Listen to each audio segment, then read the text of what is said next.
anigoo aad nabadoon maxamed bin cali unsane dalka markaan ka hadalno garsoorka aad baa looga cabadaa garsoorka ma aha nin hadduu cilmi soo barto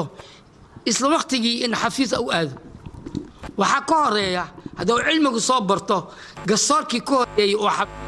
si xukunku u dhacayo iyo si kale inuu kala fiirsado sidii asalka ahaa jiri horta waa inuu soo maraa maxkamooyinka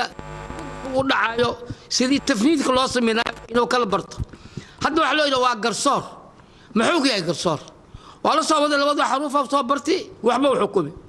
xukunkiisa maxaa ka daweeyay iman karo waxyaalo badan ka daweeyay iman karo waxa jiro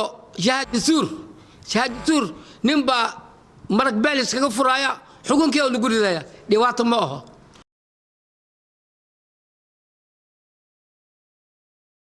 xibnaha u sareeya garsoorka waa hal qoys weeye hal qoys Soomaaliyeed weeye marka sidii looga haliilo loo kala soonaado waa adag tahay dadka marka Soomaaliya waxa ku qasbay inay aadaan garsoorka kala aadaan artaasa u sabab ah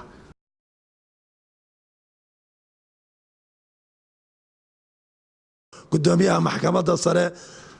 ma ahan sharci kuma fadhiyo ma ahan adeeg garsoor ma joogo ma ahan dowladda hadda taagan oo hadda shaqaynaysa iyo dowladdii horeba mid uu mandate ku haystay ma jirto waxaan leenahay anagoo ku hadlaynaa afka odayaasha Soomaaliyeed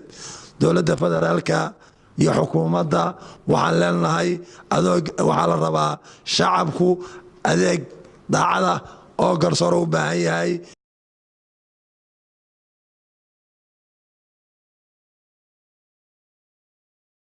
ka socda beesha shanaad oo cadaalad darrada ah cadaalad darrada wiligeen waa iska qabnay annaga waxaan u qaadanay dhaqanka inay ka mid tahay cadaalad darrada maanta walaalahay Soomaaliyeed haddii ay soo qeyliyeen waxaan ogaaday cadaalad darrada dadka dhan inay gaartay markii hore waaba iska fiicnayno beelbeelaan isku xukumi jirnay beelbeelaan dhaqanka u fiirin jirnay wixii dhinta wixii naga halaaba wixii la isku qabsadaan xalin jirnay waxaaba timid jeebka lacag ma ku jirtaa mid dhahaysa haddii aad cadaalad rabti jeebkaada lacag ma ku jirtaa marka taas waxay cadeynaysaa inay jirin wax cadaalad ah waxaan codsanaynaa cadaaladii in la helo anaga go'aanaan gaarnay haddii la helay haddii la waayo meelaan u orodnaa helnay oo cadaalad ka raadino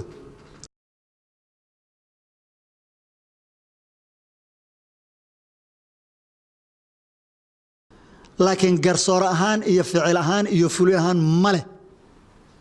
marka aysan lahayn inaanay lahayn waxaan rabaa inaan caddeeyo bal idaacadda ciddii maqshahay ogaata taas waxaan rabaa inaan caddeeyo gudoomiyaha maxkamadda sare iyo xeer ilaaliyaha guud wax sharciyada haba yaraatee kuma joogaan waa niman iska yimid meeshoo nin raba keensaday iyana dadka waxay rabaan ku sameeyey cid la xisaabtanta ama ay ka baqdaan midna aysan jirin